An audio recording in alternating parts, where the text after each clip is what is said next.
వచ్చేసింది. ఇప్పుడు మీకోసం పోటీ పడుతున్నారు. ఇంకా చాలా కామెంట్స్ లో చూస్తే నేను కూడా వెళ్తా అఘోరి దగ్గర, కానీ చాలా మంది అమ్మాయిలు కామెంట్స్ చేస్తున్నారు. అటువంటి నరకయాతన పడ్డ వాళ్ళందరికీ కూడా ఆశ్రయం మీరు ఇవ్వాలంటే మీకు ఆశ్రమాలు సరిపోవు. మరి వస్తే భక్తులుగా రండి, మా చిన్నులాగా అలా అలా కాదు, భక్తుల్లాగా వచ్చి సేవ చేసుకోండి. ఆశ్రమం పెడుతున్నాం గానీ ఇలా పెళ్లిళ్ళు గిన్నెలు అని మళ్ళీ బురద చల్లడం అలాంటివి వద్దు. లేదు, చాలా మంది ఇప్పుడు వర్షని నరకయాత అనుభవించింది అంటున్నారు మీరు. వర్షనికి లైఫ్ ఇవ్వడం కోసం తనని దగ్గర తీశారు, చేరదీశారు, ఫీజులు కట్టారు. తనకి ఇప్పుడు సినిమాకి వెళ్తా అంటే సినిమాకి వెళ్ళనిస్తా అని చెప్పారు. ఇలా అన్ని రకాల ఆప్షన్స్ ఉన్నాయి కాబట్టి కొంతమంది నిజంగా అమ్మాయిలు అట్రాక్ట్ అయితే కావచ్చేమో. అయ్యో, అది ఒక్కరికే కదండి పెళ్లి. భార్య అనేది ఒక్కరే ఉంటారు నా జీవితంలో, భార్య మా చిన్నునే. ఓకేనా? ఇంతవరకే.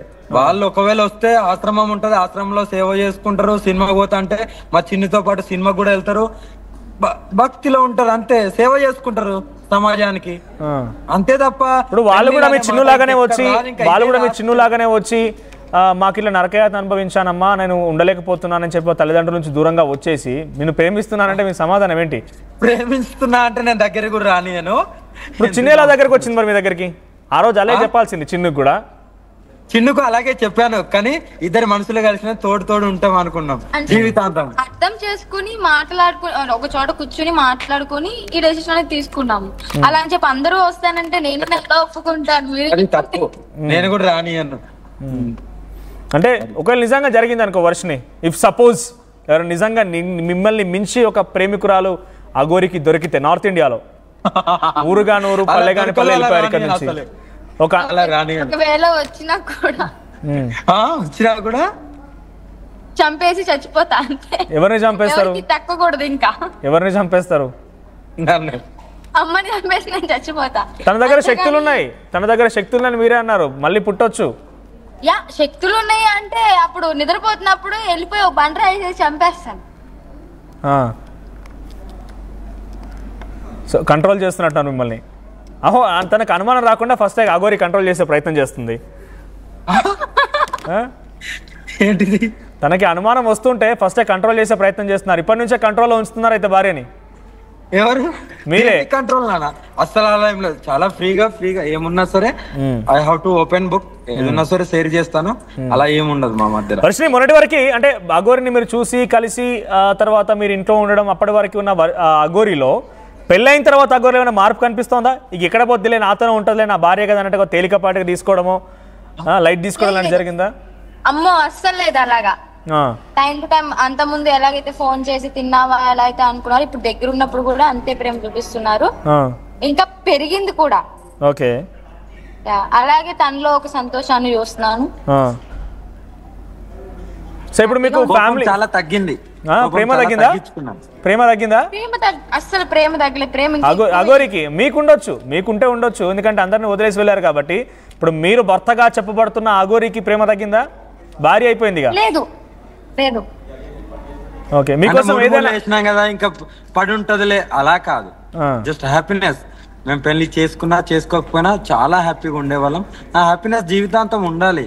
ఓకే, ఏమున్నది, ఎప్పుడు వెళ్ళిపోతామో ఎవరు వెళ్ళిపోతామో తెలియదు కదా. చితాభస్మం అవ్వాల్సిందే.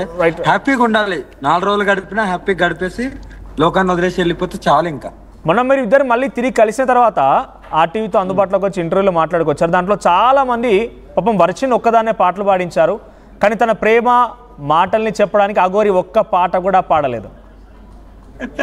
అది వన్ పబ్లిక్ డిమాండ్. పాపం నిజంగానే నేను వర్షిని అప్రిషియేట్ చేస్తా. వర్షిని అడగగానే సరే పాటలేదు, మీ భావన ఎక్స్పెక్ట్ చేయండి, తనని పొగడండి ఒకసారి. ఎంత మధురం ప్రియురాలు అంత తీపి, అంతవరకు వచ్చి ఇంకేం రాదు. ఇంకా అంటే నేను నిజంగా అప్రిషియేట్ చేస్తున్నా వర్షిని. అడగగానే వెంటనే అవసరమైతే నాకు లిరిక్స్ తెలియకపోతే ఫోన్ లో చూసి మాట్లాడండి. ఒకసారి వర్షిని పొగడండి పోనీ. చాలా మంచిది, నాకు దొరికిన నా బంగారం వజ్రం. అది నా లైఫ్ టర్న్ అయిపోయింది నిజంగా.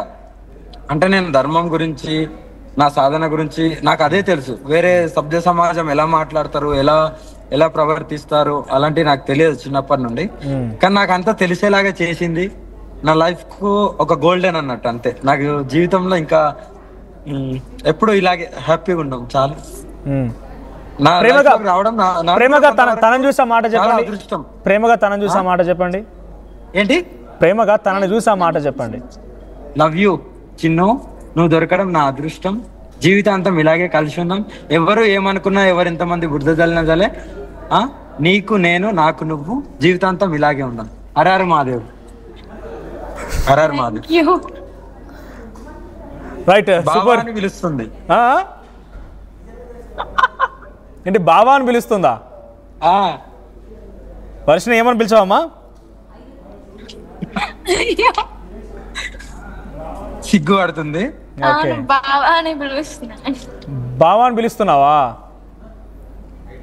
ఓకే. సో ఇప్పుడు ఎలా అంటే నెక్స్ట్ ఏంటి మీ ట్రావెల్ ఏంటి? ఇప్పుడు పెళ్ళి అయిపోయింది, చాలా చక్కగా నవ్వుతూ ఉన్నారు. పాపం ఒక రకంగా మనం పేరెంట్స్ విషయం గురించి మాట్లాడితే పేరెంట్స్ ఇంకా ఏడుస్తూనే ఉన్నారు. So me point of view compulsory త్వరలోనే మా పేరెంట్స్ ఉన్నా, మా అమ్మ నాన్న ఉన్నా, ఆ తర్వాత వీళ్ళ మమ్మీ డాడీని కంపల్సరీ ఒక 1 month 2 months పడుతుందేమో. ఆశ్రమం అయితే రెడీ అవుతుంది, ఆల్రెడీ చెప్పినాము.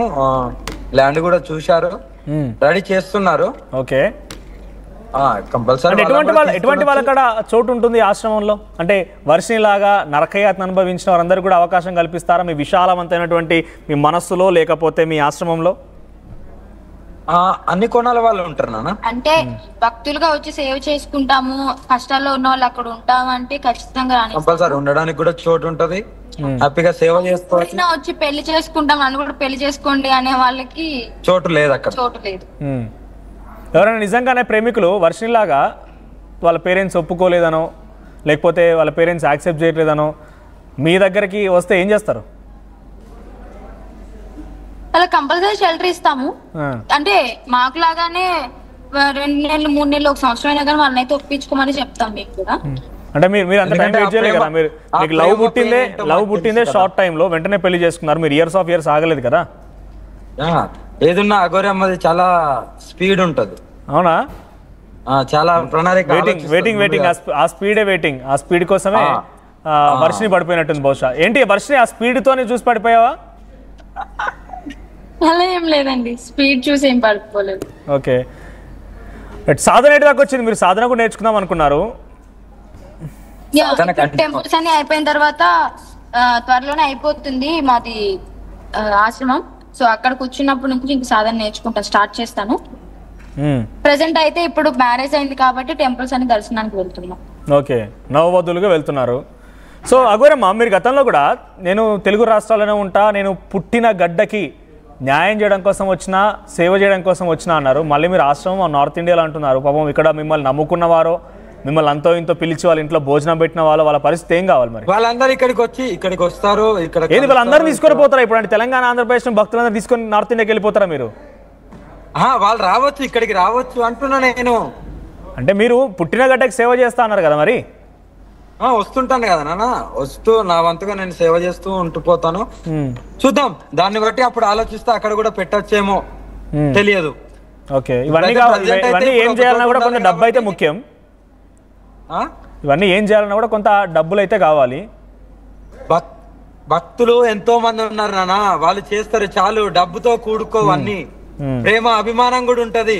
భక్తులు అనేవాళ్ళు వాళ్ళు నమ్మిళ్ళంటే ఏదైనా చేయగలుగుతారు. అలాగే ఇప్పుడు ల్యాండ్ ఇక్కడ తీసుకున్నారు, కట్టిస్తున్నారంటే అది భక్తి రూపంలో, అన్ని డబ్బుతో కూడవు. ఓకే. వర్షని ఇప్పుడు మీరు భక్తురాలుగా చూస్తున్నారా, మీ దగ్గరికి సాధన నేర్చుకోవడానికి వచ్చిన శిష్యురాలుగా చూస్తున్నారా? అంటే 3 పాత్రలు అయిపోయినాయి. వైఫ్ గా చూస్తున్నాను, ఇప్పుడైతే నా వైఫ్ గా చూస్తున్నాను. సాధన నడుస్తుంటది, ఇది కొన్ని దైవ దర్శనాలు అయిపోయిన తర్వాత, కానీ ఇప్పుడైతే మా వైఫ్ గా చూస్తున్నాను. ఓకే. అంటే బేసిక్గా వర్షని నువ్వు వెరీ ఫ్యాషనబుల్. గతంలో మీ రీల్స్ చూసాం, ఇన్స్టాగ్రామ్ అన్నీ చూస్తుంటే పెళ్ళి అనగానే మన దగ్గర ఒక ఫ్యాషన్ అయిపోయింది, trend. Pre wedding, post wedding,